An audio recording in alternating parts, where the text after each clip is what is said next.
ఓం నమో వెంకటేశాయ. శ్రీమహాగణాధిపతయే నమః. శ్రీరామకృష్ణగురవే నమః. ఉత్తారణో దుష్కృతిః పుణ్యో దుస్వప్ననాశనః వీరః రక్షణః సంతో జీవనం పర్యవస్థితః. శ్రీ విష్ణు సహస్రం 99వ శ్లోకంతో నామస్మరణ చేసుకొని భీష్మ ఉపదేశం విందాం.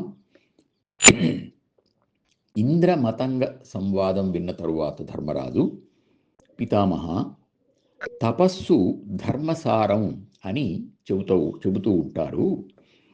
తపస్సును మించిన మరొక ధర్మం లేదంటారా అన్నాడు. భీష్ముడు సాదరంగా చూస్తూ, ధర్మనందన, ధర్మాలన్నీ ఉత్తమ కార్యాలే, కానీ తపస్సును చెప్పిన తరువాత దానితో సమానంగా ఇంక దేన్ని చెప్పగలం? తపస్సు అంటే నియత ఆహారిగా ఉండడం, ఆకలి దప్పులకు చెలించని మనస్తత్వం అన్నమాట. ఒకసారి భగీరథుడు బ్రహ్మదేవుని సభకు వెళ్ళగా ఆయన, ఎంతో గొప్ప తపస్సు చేసిన వాళ్ళకు కానీ ఇక్కడికి రావడం సాధ్యం కాదు, ఎలా రాగలిగావు నాయన అన్నాడు. బ్రహ్మదేవ, నేను యజ్ఞాలు దానాలు ఎన్నో చేశాను, కానీ వాటి ఫలితంగా రావడం కాదు. మా రాజ్యంలో ఒక చోట యజ్ఞం జరుగుతున్నప్పుడు వాటికి ఆటంకాలు వచ్చాయి. నేను ఎంతో కాలం యుద్ధం చేసి ఆ ఆటంకాలను తొలగించాను. అందుకు సంతోషించి ఆ బ్రహ్మజ్ఞులు నీకు శాశ్వతమైన బ్రహ్మలోక సౌఖ్యం కలుగ్గాక అని ఆశీర్వదించగా మీ దగ్గరికి రాగలిగాను. నేను ఆకలి దప్పులను లెక్కించకుండా వారి సేవ చేసినందుకు ఈ మహాఫలాన్ని పొందాను అన్నాడు. ఆ మాటలకు సంతోషించి బ్రహ్మ వాత్సల్యపూరితంగా గౌరవ సత్కారాలు చేశాడు అని చెప్పగా సంతోషించి ధర్మరాజు, ఆకలి దప్పులను ఓర్చుకునే సాధన మన ఆచారాల్లో ఉందా అని ఆచార విశేషాలను, గురుజన పూజా సందర్భంలో తల్లిదండ్రులు, అన్న, అక్క, ఆ తరువాత జ్ఞాన శరీరాన్ని ఇచ్చిన గురువు, వీరి గురించి తెలుసుకొని ఉపవాసం అంతకు ముందు చెప్పిన తపస్సుకు సహకరిస్తుంది గదా అని ఉపవాస విధి విశేషాలను తెలియజేస్తారా అని అడుగ్గా భీష్ముడు చెప్పసాగాడు. ఇది నేను అంగిరసుడు అనే ముని ద్వారా తెలుసుకున్నాను. ఉపవాస విధి అందరూ ఆచరింపదగింది. అయితే వారి వారి వృత్తిని బట్టి తగిన విధంగా నియంత్రించుకోవాలి. అధ్యయన రంగంలోనూ పరిపాలన రంగంలోనూ ఉన్నవారు 3 రోజులు ఉపవాసం చేయవచ్చు. ఇంకా ఎక్కువ చెయ్యాలి అనుకుంటే శరీర స్థితిని బట్టి చేయవచ్చు. తక్కిన వాళ్ళందరూ 2 రోజులు చేయడం మంచిది. కొన్ని నిర్దిష్ట తిథులలో ఉపవాసం చేయడం అందరికీ శుభకరమైన పద్ధతి. రోజులో ఒకసారి మాత్రమే భోజనం చేయడం ఏకభుక్తం అంటారు. దీన్ని 1 నెల రోజులు చేయగలిగితే తనకు తేజస్సు, తన కుటుంబానికి శ్రేయస్సు కలుగుతుంది. వీలైతే ఎన్ని ఎక్కువ రోజులు చేస్తే అంత శుభం కలుగుతుంది.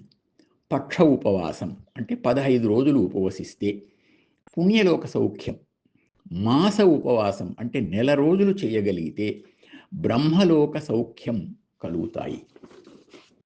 ఎంత చేసినా నెల రోజుల లోపుగానే ఉండాలి, అంతకంటే మించరాదని చెబుతారు. యుగ స్వభావాన్ని బట్టి నడుచుకోవాలి. అంటే కృతయుగ ధర్మం వేరు, ద్వాపర కలియుగ ధర్మాలు వేరు. అలాగే వ్యక్తిగతంగా కూడా యథాశక్తిగా దీన్ని ఆచరించాలి. తల్లి మించిన గురువు, తల్లిని మించిన గురువు, వేదాన్ని మించిన శాస్త్రం, ధర్మాన్ని మించిన లాభం లేనట్లే ఉపవాసాన్ని మించిన తపస్సు లేదు. ఈ ఉపవాస నిష్ఠతోనే దేవతలు, మునులు మహానుభావులయ్యారు. విశ్వామిత్రుడు కొన్ని ఏండ్ల పాటు ఈ వ్రతాన్ని పాటించి బ్రహ్మర్షి అయ్యాడు.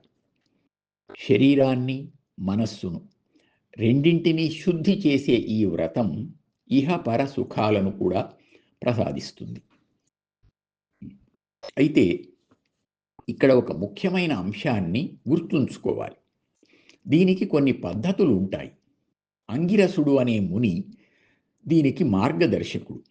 ఆయన చెప్పిన పద్ధతిలో నడుచుకునేవారు ఎవరైనా మార్గదర్శకులు కావచ్చు. వారిని ఆశ్రయించి వారి ద్వారా ఉపవాస వ్రత పాలనలో విశేషాలను తెలుసుకొని ఆచరిస్తే అన్ని శుభాలు కలుగుతాయి అని భీష్ముడు చెప్పగా, ధర్మరాజు, పితామహ, యజ్ఞం శ్రేష్టమైంది అని మీరు చాలా సందర్భాల్లో చెప్పారు. అది అంగబలం అర్థబలం ఉండే వాళ్లకు కుదురుతుంది. అందరికీ సులభ సాధ్యమయ్యే పుణ్యకర్మ ఏదైనా సెలవిస్తారా అని అడిగాడు. భీష్ముడు చిరునవ్వుతో, ధర్మనందన, నీ అభిప్రాయం నాకు అర్థమైంది. యజ్ఞానికి ఆ కష్టం ఉంది అనే అభిప్రాయంతోనే అంగిరసుడు ఉపవాస వ్రత విధిని చెప్పాడు. ఇది అందరూ చేయదగిందే, కానీ ఇది కూడా చాలా కష్టమని నీ మనస్సుకు తోచినట్లుంది. చెబుతాను, ఇంకొక సులభమైన మార్గం ఉంది.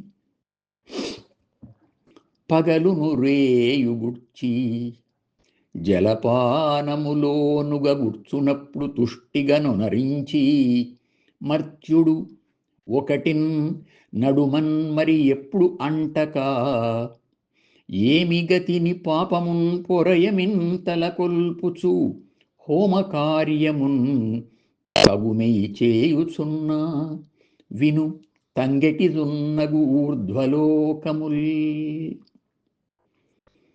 రోజులో 2 సార్లు, పగలొకసారి రాత్రి ఒకసారి మాత్రమే భోజనం చేసి అప్పుడే తగినంత నీరు తీసుకొని ఆ మధ్యలో ఇంకేమీ తీసుకోకుండా ఉండడం కూడా ఒక విధంగా ఉపవాస వ్రతమే. ఆ వ్రతం చేసే రోజులలో పాపకార్యం చేయకుండా నిత్య పూజాదికం చేస్తూ ఉంటే చాలు. అది ఉత్తమ లోకాలను ప్రసాదిస్తుంది. ఇది మేలైన పద్ధతి అని భీష్ముడు ఉపదేశించాడు.